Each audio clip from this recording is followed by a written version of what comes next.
ماہ محرم الحرام اسلامی سال کا پہلا مہینہ ہے اور روزے اول سے یہ باعزت اور معزز شمار کیا گیا ہے۔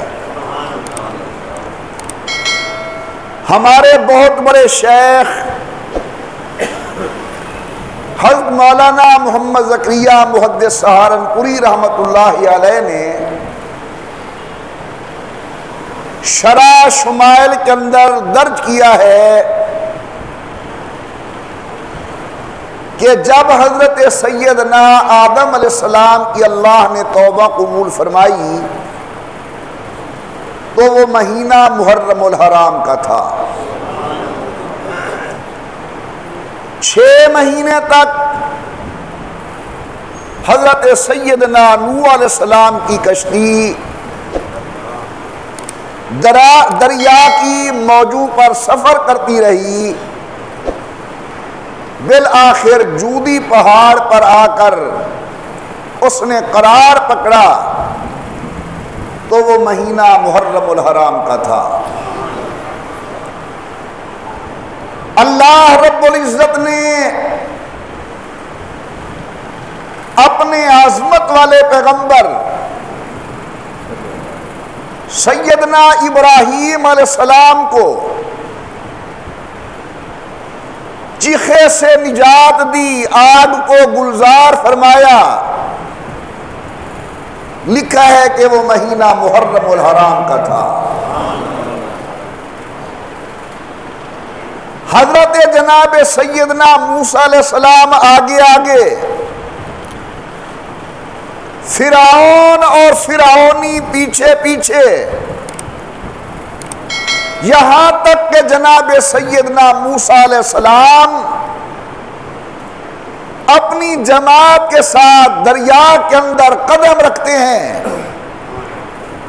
اللہ پاک نے موسیٰ علیہ السلام اور ساتھ والوں کو نجات دی، فرعون غرق ہوا تو یہ مہینہ محرم الحرام کا تھا۔ اللہ کے شان والے پیغمبر سیدنا یونس علیہ السلام مچھلی کے پیٹ میں گئے، لا الہ الا انت سبحانک انی کنت من الظالمین کے مقدس کلمات ارشاد کرتے رہے۔ جب اللہ نے مچھلی کے پیٹ سے نجات دی تو وہ مہینہ محرم الحرام کا تھا۔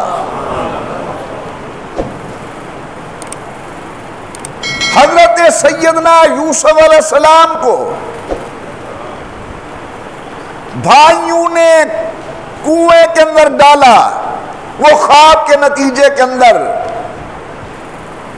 کہا، یوسف نے ابا جان میں نے خواب دیکھا ہے، میری آنکھوں نے ایک نظارہ نایاب دیکھا ہے کہ مجھ کو چاند سورج اور تارے سجدہ کرتے ہیں، میری تعظیم کو سارے کے سارے سجدہ کرتے ہیں۔ کہا بیٹا زبان حال سے اقرار مت کرنا، تو اپنے بھائیوں سے خواب کا اظہار مت کرنا، وگرنہ وہ تیرے دکھ درد کی تدبیر سوچیں گے، تیرے خواب حقیقت کی غلط تعبیر سوچیں گے۔ یہ جو بھائیوں کی جفا کے نتیجے میں حضرت چاہے کنان کے اندر گئے،